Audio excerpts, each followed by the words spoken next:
Hi guys, here is the review of Brahma Anandam Telugu movie. Directed by RVS Nikhil, main role లో వచ్చేసి రాజా గౌతమ్, బ్రహ్మానందం, వెన్నెల కిషోర్ నటించారు. బ్రహ్మానందం తన కొడుకైనటువంటి రాజా Gautam main role నటించిన movie ఇది.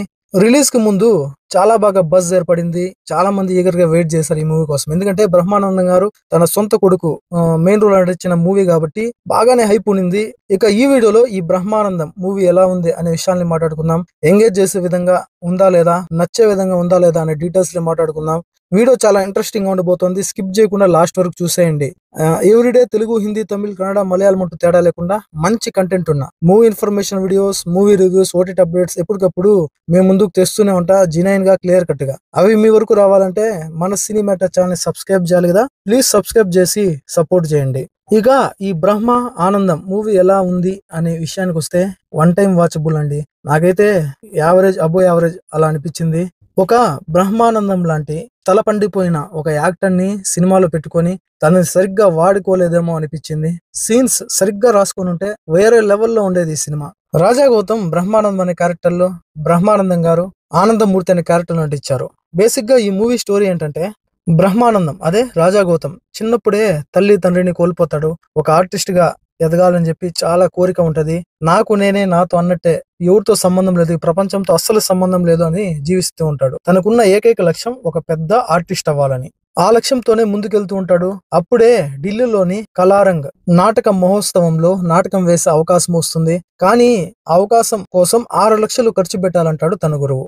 అప్పుడే ఒక వృద్ధాశ్రమంలో ఉన్నటువంటి తన తాత అయిన ఆనందమూర్తిని కలుసుకుంటాడు. ఆనందమూర్తి తన దగ్గర 6 ఎకరాలు ఉందని, అదమ్మి అవకాశాన్ని సద్వినియోగం చేసుకోని చెప్పింది తన ఊరికి తీసుకెళ్తాడు. కానీ 6 ఎకరాల పొలం ఇవ్వాలంటే తన కొన్ని కోరికలు ఉన్నాయని, ఆ డిమాండ్స్ ఉన్నాయంటే అవి తీర్చాలని చెప్పింది. డిమాండ్స్ ఉంచుతాడు తన ముందర.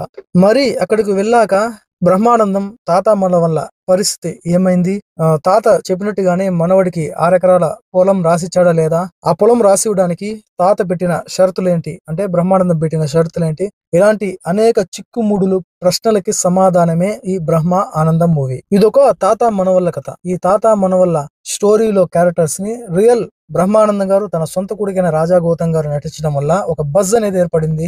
సినిమా ఫస్ట్ హాఫ్ అంతా ఏదైతే క్యారెక్టర్స్ ఉన్నాయో అవి పరిచయాల కోసం వాడుకున్నాడు డైరెక్టర్. మెయిన్ హీరో రాజా గౌతమ్ ఏ విధంగా తన ఆర్టిస్ట్ గా మారాలనుకుంటాడు, తన పరిచయం, తారతో ప్రేమాయణం, తన ఫ్రెండ్ అయినటువంటి వెన్నెల కిషోర్ తో అనుబంధం, తనకు తన బాబాయ్ కుటుంబంతో ఉన్న విభేదాలు, ఆ నాటకం కోసం 6 లక్షలు అవసరం పడటం, అప్పుడే తన ప్రేమిస్తున్న అమ్మాయితో విడిపోవడం, ఇవన్నీ కూడా మూవీ చూస్తున్న ఆడియన్స్ కి స్టోరీ పైన ఆసక్తిని పెంచాయి. ఇక ఎప్పుడైతే బ్రహ్మానందం గారు తన తాత క్యారెక్టర్ లో ఎంట్రీ ఇస్తాడో అప్పుడు కొద్దిగా వేగం పెరిగిందనే ఫీలింగ్ కలుగుతుంది. మనవడికి 6 లక్షల కోసం 6 ఎకరాల పొలం ఉందని తనకిస్తా అని చెప్పి బలవంతంగా హీరోని తన పల్లెటూరుకి తీసుకెళ్లడము, అలా ఇవ్వాలంటే కొన్ని షరతుల పేరుతో చేసే కామెడీ కొద్ది వరకు నవ్వులు పోయిస్తాయి.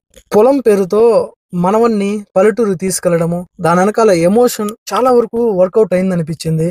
అలా ఊరికెళ్ళిన తర్వాత పొలం ఎక్కడా అని చెప్పి అడిగితే దాన్ని దాటేస్తూ మాటికి ఏదో ఒక డ్రామాని బయటకు తీసి చేసే ఏదైతే ఆ ఎంటర్టైన్మెంట్ ఉందో చాలా వరకు వర్కౌట్ అయింది.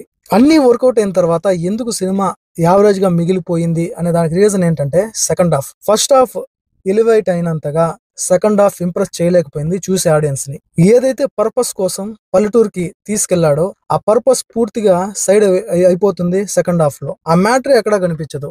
ఫస్ట్ హాఫ్ లో ఏదైతే కథ చూపించారో ఆ స్టోరీకి సెట్ అవ్వలేదు. సెకండ్ హాఫ్ లో చూపించిన తీరు మొత్తం ఏదో సైడ్ ట్రాక్ లో వెళ్ళిపోయినంత ఫీలింగ్ అయితే కలుగుతుంది.